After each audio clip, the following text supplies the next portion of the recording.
हिंदी में एक बड़ी प्रचलित कहावत है कि अगर आपको फलदार वृक्ष बनना है ना, तो आपको आंधी की विपरीत दिशा में ना जाके आपको उसके साथ साथ जाना होगा। तभी आप फलदार वृक्ष बनेंगे और टिके रहेंगे। अगर आप आंधी के विपरीत दिशा में गए तो आप ठूंठ बन जाएंगे और सीजन की पहली आंधी में ही जमीन से उखड़ जाएंगे। ऐसा ही कुछ हालत हो रहा है सनराइजर हैदराबाद का। बरगद के वृक्ष जैसा बड़ा दिखने वाला उनका बैटिंग ऑर्डर अब ठूंठ होता जा रहा है और टीम के ऊपर एक बोझ बनता जा रहा है। लास्ट सीजन फाइनल खेलने वाली सनराइजर हैदराबाद की बैटिंग लाइनअप अब ऐसी दिखने लगी है कि कोई भी नया नवेला बॉलर आए और उन्हें एक झटके में उखाड़ फेंके। आखिर वजह क्या है कि बरगद जैसा वृक्ष दिखने वाला यह सनराइजर हैदराबाद का बैटिंग ऑर्डर, जिसे हम आईपीएल शुरू होने से पहले कह रहे थे कि दानवों की एक बड़ी सेना है जो किसी भी गेंदबाज के परखच्चे उड़ा सकती है, लेकिन अब नए नवेले बॉलर आ रहे हैं और इनकी बैटिंग लाइनअप को नेस्तनाबूद कर दे रहे हैं। वजह क्या है समझना बहुत जरूरी है, क्योंकि जब एक बड़ी फ्रेंचाइजी कुछ ऐसा गंदा खेल दिखाती है तो हम जैसे क्रिकेट फैंस का सवाल उठाना बिल्कुल जरूरी हो जाता है।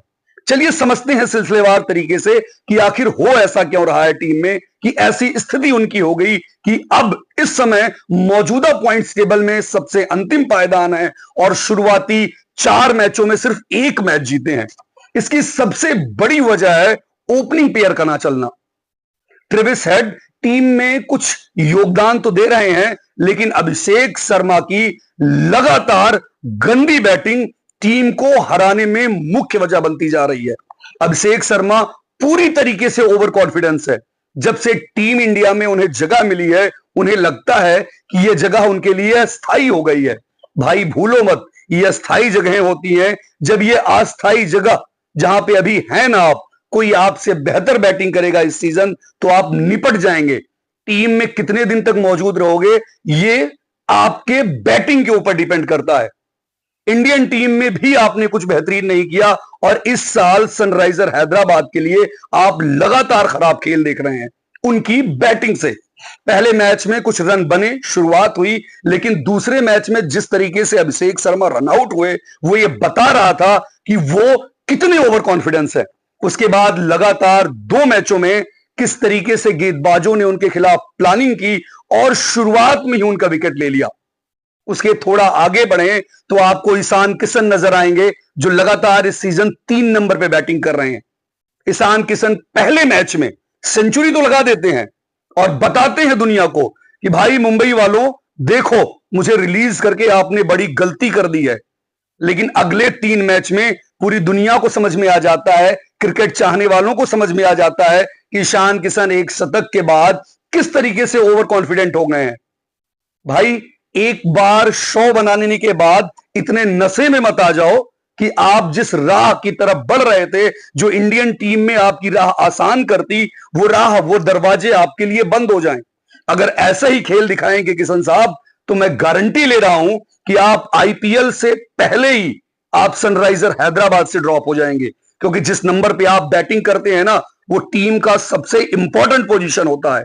थोड़ा और आगे बढ़िए, 4 नंबर पे आपको एक बड़ा ऑलराउंडर दिखाई दे रहा था सनराइजर हैदराबाद की बैटिंग लाइनअप में।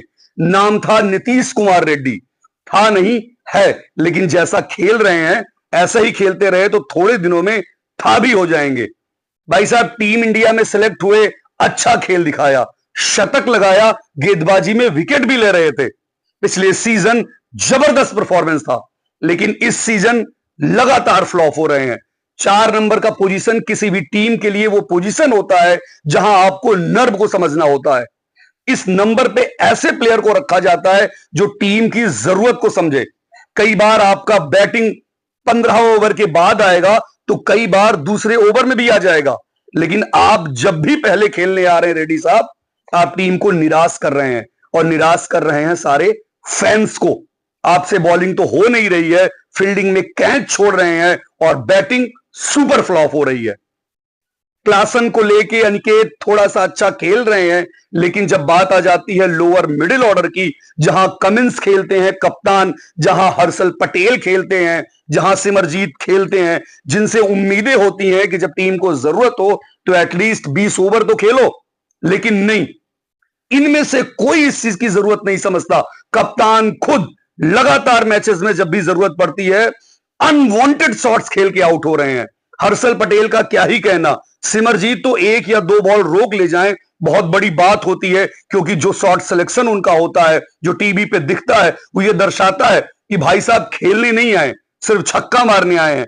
भूलो मत, सामने वाली गेंदबाजी भी आपसे बेहतर है, आपके बैटिंग को समझती है, आपके लिए प्लानिंग करके आई है, इसीलिए आप लगातार 3 मैच हार रहे हैं।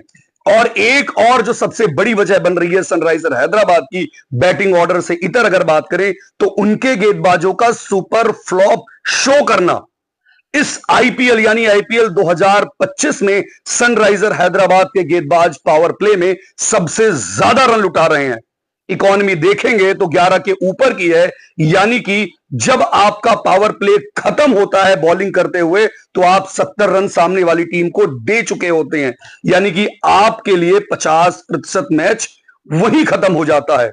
और पूरी टीम के हारने की जो सबसे मुख्य वजह है वो ये है कि ना प्लानिंग करना, आप कोई प्लानिंग करते नहीं है। आपको लगता है कि एक तरीके की बैटिंग करके अगर आईपीएल जैसे बड़े टूर्नामेंट, जो दुनिया की सबसे बड़ी क्रिकेट लीग है, वहां बने रहेंगे। एक सीजन आपका चल सकता है ऐसा, लेकिन हर सीजन ऐसा नहीं चलेगा। आपको प्लानिंग करनी पड़ेगी। हर मैच में आपका प्लान ए नहीं चलेगा, आपको प्लान बी लेके चलना होगा। लेकिन ना मैनेजमेंट इस चीज को समझ रहा है, ना कोचेज इस चीज को समझ रहे हैं। कप्तान के क्या ही कहने भाई, इतनी बड़ी टीम का कप्तान है ऑस्ट्रेलिया जैसी, कॉन्फिडेंट में तो होगा ही, लेकिन भाई साहब ये क्रिकेट लीग है, दुनिया की सबसे बड़ी क्रिकेट लीग। थोड़ा समझिए, देखिए, वरना जिस जिस टीम को हम लोग कहते थे बरगद की समान एक बड़ी टीम है, वो ठूंठ हो जाएगी एक दिन पे। और जब ठूंठ हो जाओगे ना, कीड़े लग जाएंगे ना, तो आपको टूटने में भी समय नहीं लगेगा।